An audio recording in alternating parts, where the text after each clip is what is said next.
안녕하세요. 황상민의 심리상담소 황상민TV 시작하겠습니다.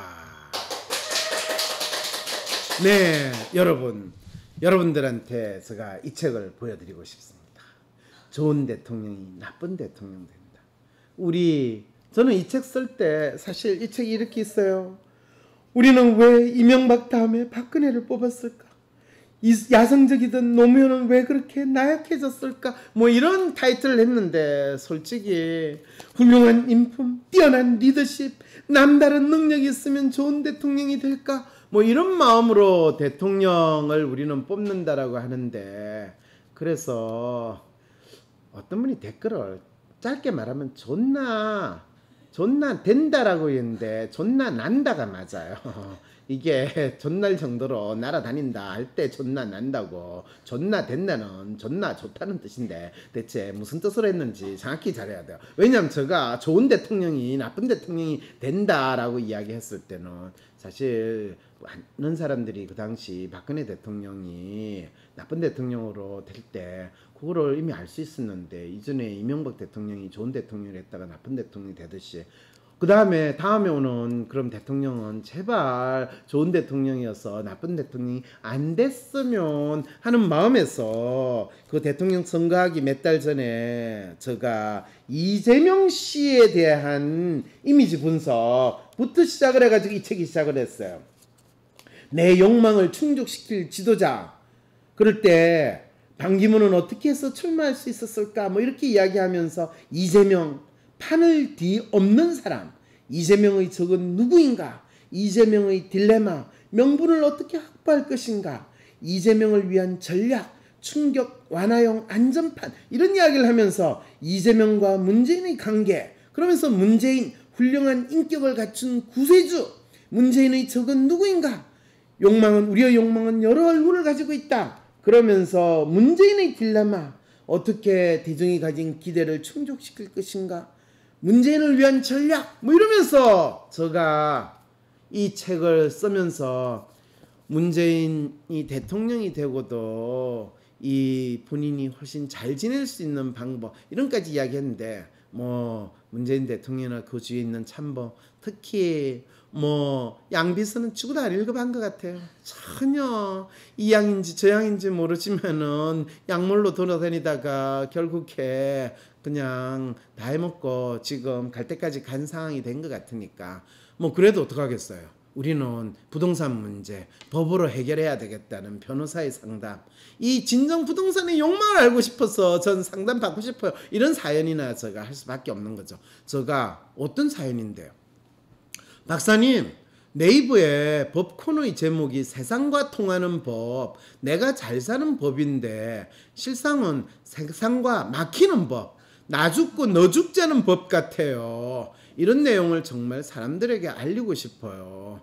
이런 사연을 보내오신 거예요. 사실 저도 사람들이, 한국 사회에서 사는 사람들이 진짜 뭐가 문제인가 이런 고민을 하면서 사람들이 자기 마음을 모르고 제정신이 아닌 상태로, 마음이 없는 상태로 사는 게 문제라고 생각을 해서, 그러면 사람의 마음에 대해서 어떻게 파악을 해주는가, 그런 걸 네이버 같은 데서 콘으로 사람의 마음을 파악하고 사람의 마음에 대해서 알려주는 그런 게 있으면 좋겠다 싶어서 찾아봤는데 없어요. 뭐 심리에 대해서 했는데 그거는 책에 있는, 논문에서 늘 이야기하는 하나만 하는 소리, 뻔한 이야기, 심리학이라고 하는 내용 있지. 전혀 내가 일상에서 살아가는 내 마음의 문제에 대해서 다른 건 없는데, 일상에서 살아남는 법 이러면서 법에 대한 이야기를 해서 이거라도 그럼 내가 알면 내가 살아남을 수 있을까 봤는데, 완전히 이 법은 실제로 법의 문제가 아니라 내 죽고 니 죽자, 이판사판의 상황에서 서로 다 죽자라는 거를 법이라는 이름으로 국가 권력을 동원해 가지고 우리 모두를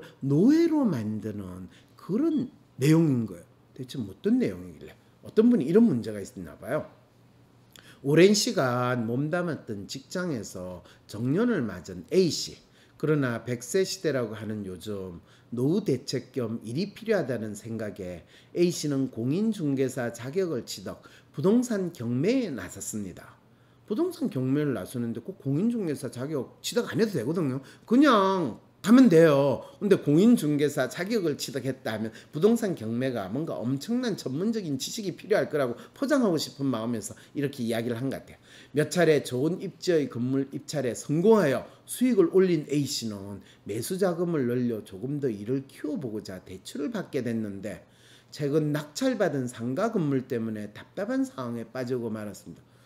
대출을 받았으면 대출과 관련된 문제여야 되는데 정작 문제는 낙찰받은 상가 건물 때문에 답답한 상황에 빠졌대요. 이건 놀라운 표현법 아니에요? 이거를 이 성동격서라고 이야기를 해요. 성동격서는 여러분 알죠? 이 동쪽에서 소리를 만들고 서쪽에서 뒤통수를 치는데, 그런데 이게 법의 이야기예요. 그 말은 뭐냐 하면 법이라는 것은 바로 이런 짓을 하는 게 법이라는 거야. 자, 대출금의 상황 때문에 건물을 빨리 정비 처분해서 자금을 회전시켜야 하는데 세입자가 전 건물주와의 구두 약속을 이유로 들며 건물 한 개층을 점유, 비워주지 않고 버티는 것입니다. 이 경우 A는 세입자와 어떻게 분쟁을 해결해야 할까요? 마치 우리 실상에서 일어날 수 있는 문제인 것처럼 이렇게 딱 나타날 때 이러면 우리는 어떻게 생각했죠? 법으로 해결해야 되니까 변호사 가야 돼요. 그럼 변호사는 뭐냐면 이거는 법으로 해결해야 됩니다. 명도 소송을 해야 됩니다. 이런 식으로 이제 이야기를 하게 되는 거죠. 아니나 다를까 이렇게 하는 거죠. 부동산 명도 소송은 토지나 건물 등 부동산에 대하여 정당한 권리를 가지고 있는 자가 권리를 가지지 않는 상태로 해당 부동산을 점유하고 있는 자에게 명도, 즉 인도할 것을 요구하기 위한 소송입니다. 이거 하나만 한 소리를 이 상당히 어려운 말 명도 이러면 뭔가 전문 용어인 것 같죠. 이거 한마디 쓰면서 이제 변호사 네 돈 내가 뜯어먹겠다 이렇게 되는 거예요. 명도 소송은 이렇게 법적인 설명으로 본다면 그리 흔하지 않을 것 같은 소송이지만 재개발 지역의 분쟁이나 경매, 상가 등 이권이 얽혀있는 부동산이라면 항상 다양한 이유로 벌어지고 있는 소송 중 하나가 바로 부동산 명도 소송입니다. 네. 그리고 뭐라고 했냐면 임대차 3법은 전월세 상한제, 세입자의 계약 갱신 청구권, 전월세 신고제를 핵심으로 하는 법안으로 전월세 상한제와 계약 갱신 청구권은 주택임대차보호법 개정안 안에서 전월세 신고제는 부동산 거래 신고 등에 관한 법률 개정안 안에서 다루고 있는데요. 이 3개의 핵심 내용 중 계약 갱신 청구권은 세입자가 일해야 하는 임대인에 대한 계약 갱신 요건을 보장하도록 하고 있습니다. 이렇게 이야기하면서 얼마 전에 통과된 임대차 3법이라는 거를 언급을 하면서 뭘 이야기했냐면요. 법을 다룬다는 변호사가 야 신난다 이제 우리 이 임대차 3법으로 인해 가지고 우리 일거리가 지금보다 최소한 10배 이상 늘었어. 이 마음을 이렇게 표현하는 거죠. 실질적으로 세입자에게 2+2로 4년의 권리를 보장해주는 내용으로 전월세 상한제와 신고제가 모두 맞물려 임대인과 임차인의 입장이 역전되었다는 등 다양한 풍자가 나올 정도로 임차인의 입장에 치우쳐 있다고 보는 시각이 많습니다. 계약 갱신을 앞둔 임대인이 한 계약을 갱신할지 종료할지 혹은 명도소송이 필요한 상황이라면 부동산 명도소송을 진행할지에 대한 고민이 많아진 것 같습니다. 이야기 들으면 여러분 상당히 심각한 이야기를 상당히 뭔가 전문적으로 이야기하는 것 같죠. 사실은 이 내담자 사연 보내주신 분 문제하고 아무 관계가 없어요. 그냥 뻔하게 일어나는 사회 상황을 본인이 뭔가 아는 척 이렇게 쭉 설명하는 거. 이게 이제 변호사가 본인이 내가 뭐 좀 알고 있거든 이런 거를 포장하기 위해서 하는 아주 전형적인 수법이에요. 그런데 이렇게 정확하게 하고 있어요. 이렇게 부동산 명도소송에 대해 알아보면 명도소송은 정당한 권리를 찾기 위한 소송이기 때문에 명도소송이 과연 필요한 소송인가 라는 의문이 들 수 있습니다. 왜냐하면 집주인이 땅주인이 내 땅에 네가 지금 무법하게 억지로 차지하고 있으니까 빨리 물러나 라고 하는 것이 명도 문제거든요. 그런데 이 사람 난 못 물러겠다. 내한테 돈을 주든지 내가 억울하다고 생각하는 거 보상해줘. 이게 이제 갈등의 핵심이거든요. 그러면 잘 달래가지고 그래 네 얼마 원하는데 이 정도 원해. 야 그거 좀 심하다 야. 이 정도 내가 줄 테니까 너 빨리 나가. 손 트는 게 낫지 않겠니. 이렇게 서로 협상을 해가지고 하면 되거든요. 그러면 변호사는 본인이 끼어들 여지가 없잖아요. 그러니까 변호사는 그거를 잘 달래지 않고 싸우게 만들어야 돼요. 그게 바로 명도소송이 되는 거죠. 자 어떻게 싸우는지 봅시다. 원래 본인 소유가 법적으로 보장된 부동산의 불법 점유를 해결하기 위해 소송을 거쳐야 하기 때문입니다. 아무래도 소송이란 번거롭고 긴 절차를 거치기보다는 그냥 쫓아내면 그만이 아닐까요? 사실 이런 생각이 들죠. 그냥 쫓아내면. 그런데 재밌게도요. 이렇게 하는 거를 우리 국가 권력이라는 것이 못하게 만들어요. 그거를 이제 이 변호사가 뭐라고 이야기하냐면 꼭 소송을 거쳐야 할까 같은 생각을 할 수 있지만 법치주의 국가인 우리나라에서는 당연하게도 자력구제 금지라는 제원칙을 고수하고 있습니다. 여러분 또 새로운 전문용어 자력구제 금지 이게 뭐냐면 스스로의 힘으로 자기의 문제를 해결하는 것을 금지한다는 원칙이에요. 웃어요 지금. 이게 대한민국이 법치주의라는 나라에서 그럼 이 법은 스스로 자기 문제를 해결하지 말고 누가 해결해 주기를 기대해라라는 말이냐면 주인님 또는 국가 권력, 나라님 이게 대한민국 법이 만들어지는 원칙인 거예요. 누가 만든 단어냐고요? 네, 이 나라에서 법을 하는 사람들이 만든 단어고 이 자력구제 금지 원칙은 법이라는 걸 통해가 권력을 행사하는 사람들이 법의 기본 원칙으로 작동을 하고 있다면 여러분 믿겠어요? 대한민국에는 당연하게도 자력구제 금지라는 대원칙을 고수하고 있대요. 자력구제란 자신의 권리를 침해받았을 때 공권력과 같은 법적 절차의 개입 없이 스스로 해결하려는 행위를 말합니다. 그런데 그걸 하지 말라는 이야기예요. 어떤 권리를 가지고 있다고 해서 마음대로 자신의 권리를 사용한다면 사회적인 혼란이 발생할 기에 정당방위, 긴급피난 등의 사안이 아니라면 자력구제를 금지하고 있는 것입니다. 놀랍죠? 이게 대한민국 국가가 국민들을 관리하고 통제하는 기본 원칙이라고 한다면 법치주의의 기본 원칙이라면 이 원칙이 모든 국민을 노예처럼 관리하고 운영한다는 원칙입니다. 자력구제란 개인의 자신의 권리를 침해받았을 때 공권력과 같은 법적 절차의 개입 없이 스스로 해결하려는 행위를 말합니다. 어떤 권리를 가지고 있다고 해서 자신의 권리를 사용한다면 사회적 혼란이 일어난대요. 여러분 놀랍지 않아요? 내가 강도가 도둑님이 우리 집에 들어와가지고 물건을 훔쳐가려고 할 때 그 강도를 야구방망이로 두들겨 팼어요. 그러면 그거는 자력구제 금지 원칙에 위반되기 때문에 나는 폭행죄로 끌려 들어가요. 이게 대한민국의 법의 원칙이에요.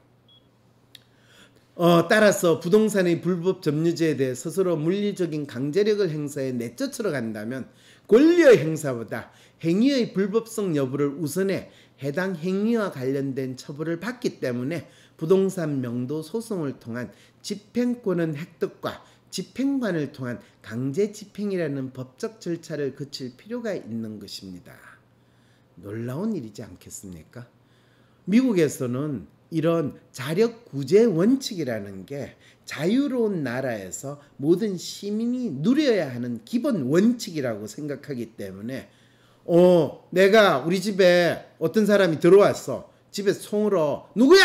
하는데 그 사람이 누구게? 야 도둑놈이야! 이러면 총으로 쏴 죽이면 그것이 사실은 정당방위에 해당되는 것이 미국에서 법치주의 개인의 자유를 보장하는 가장 기본적인 원칙이거든.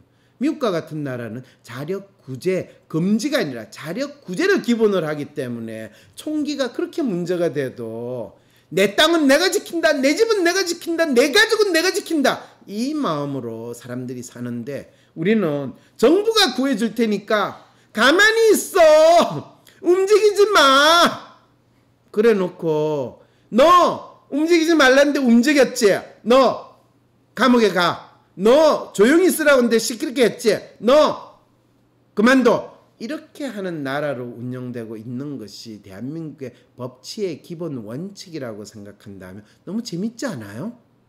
가 돌아왔습니다. 지속되는 코로나 상황, 길게 이어진 장마 후 시작된 찜통 더위에 몸도 마음도 많이 지치신 분들을 위해 8월 한 달 동안 무료 상담을 신청해 주시는 분들께 WPI 검사 쿠폰을 드립니다. 이제 화상 상담도 가능해져서 무료 상담을 받고 싶었으나 해외나 지방에 계셔서 위즈덤 센터로 오시기 힘드셨던 분들도 마음껏 신청해 주세요. 상담받고 싶은 내용을 사연으로 적어 연락처와 함께 위즈덤 센터 메일로 보내주시면 무료 상담 신청이 완료됩니다. 무료 상담 신청 문의는 위즈덤 센터. 사람들을 잘 알면 좀 더 잘 지내지 않을까? 사람의 성격을 알 수 있는 검사 WPI. 내 성격도 알아보고 친구들의 성격도 알아보며 사람들과 더 잘 지낼 수 있는 비법을 WPI 검사에서 찾아보세요. 알아가는 재미가 쏠쏠하답니다. 검사는 황상민의 심리연구소 사이트에서 하실 수 있습니다. 황상민 박사님과 1대1 비공개 상담을 할 수 있다고요? 비슷한 WPI 프로파일, 상담 사연을 봐도 알 수 없었던 자신의 본질적인 문제를 파악하고 생각지도 못했던 실용적인 해결 방법을 얻으실 수 있습니다. 자기 삶의 통찰을 얻으시고 반복되는 문제에서 벗어나 원하시는 삶을 살아가세요. 관련 문의는 위즈덤 센터로 연락 바랍니다. 때론 귀여움으로, 때론 멋진 스타일로, 때론 호통으로, 또는 날카로운 통찰로, 때론 허당미까지 당신의 불면을 밝혀줄 황상민의 심리상담소가 훨훨 날아갈 수 있게 작은 약속이 모여 응원해주세요. 후원해주세요. 당신의 후원으로 쑥쑥 크는 황심소. 해피 나눔을 통해 후원 가능합니다.